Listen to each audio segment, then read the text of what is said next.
Hello, everyone. Welcome to Salon Insider. I'm Stacy Sobel with Salon Today.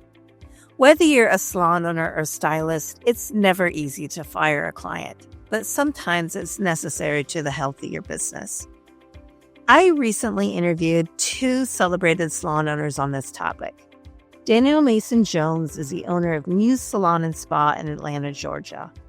And Eric Fisher is the owner of Eric Fisher Salons, Eric Fisher Academy, and Prosper U in Wichita, Kansas. Daniel and Eric identified 3 reasons you might want to consider saying goodbye to a guest forever. First, when that client is abusive or threatening to you or one of your employees. Second, no matter what you do, you can never ever make this guest happy, and she's constantly asking for a redo or refund. And finally, say goodbye to that client who is almost always late or no-shows with no notice, despite repeated warnings.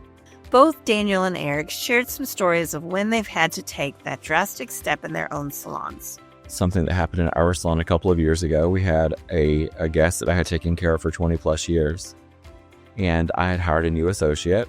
The new associate is really there to make sure the experience is extra perfect for my guest.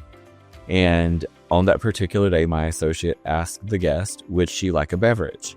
Well, this associate has a very thick accent. And the guest turned her head rather quickly to the associate and said something very, very terrible to her. On regards to where she's from and how did she get here? Did she belong here? And so obviously the employee was incredibly upset over that. I didn't hear it in that moment because if I had I would have ended it then and there. Another stylist walks up to me and tells me what she overheard. I went to that guest and typically I always say, "How are you?" I walked over to her and I said, "So today, I understand that you had words with one of my stylists and it was very inappropriate what you said." And she very proudly said what she said again. And I told her that I was unable to do her services that day or ever again. I thanked her for the 20 plus years of business together and helped her get back to the changing room to get her clothes back on so that she could leave our salon and not come back. Sometimes you just have clients that are so unhappy. They're like, I had a client that I was talking to, this is probably a couple months ago, and she said, I've been coming here for 10 years. I've never had a service I've liked. And I wanted to say, well, if you went to a restaurant and you continually go and order the same meal and you don't like it, well, shame on you, So, and some people you just can't satisfy. When you've got a troubling client, do some due diligence before you make that final decision. Make sure you've exhausted other options. If the client isn't abusive, but she's never pleased, is she a poor match for you or one of your service providers? Is there another stylist at the salon who could be a better fit? Do a little sleuthing. From the front desk to the shampoo bowl, talk with everyone who interacted with that guest and keep a detailed record. Compile a list of the client's complaints and how each person in the service chain responded. Conduct some cost-benefit analysis. How much in service and product revenue does that client bring in? How much is she costing the salon in refunds? And what is the long-term health impact to the service providers who serve her? Pick a time and a place for the breakup. It needs to be done face-to-face, in private, and professionally.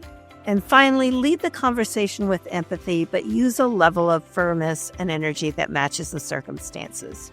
Tailor your approach to the situation, stay calm, and be transparent. At the Forest Salon Owners Summit in Dublin, Ireland recently, Daniel Mason Jones was a keynote, and he role-played with audience members several different scenarios that owners have to face. So I asked Daniel to walk us through his process for letting a guest go. So I like to always handle it face-to-face because emails or anything that's sent in a text can be really mistranslated. And it doesn't mean that it's coming from a place of anger or malice. It's coming from a place of this just isn't working. So when you have the opportunity to have that heart-to-heart conversation, I believe it should be done face-to-face, not through a mirror. It should be done in private, not in front of people. And it should be done in a way that is professional, that reflects your brand.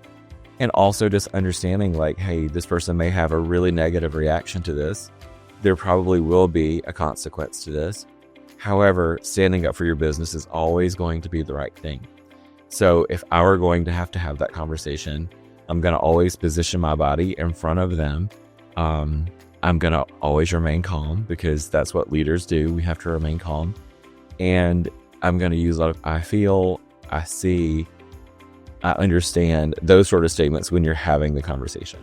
Many years ago, I interviewed Eric Fisher for a cover story for Salon Today on the client experience, and he shared a genius anecdote about how he fires clients at his salons. It's a tip I've shared with others ever since.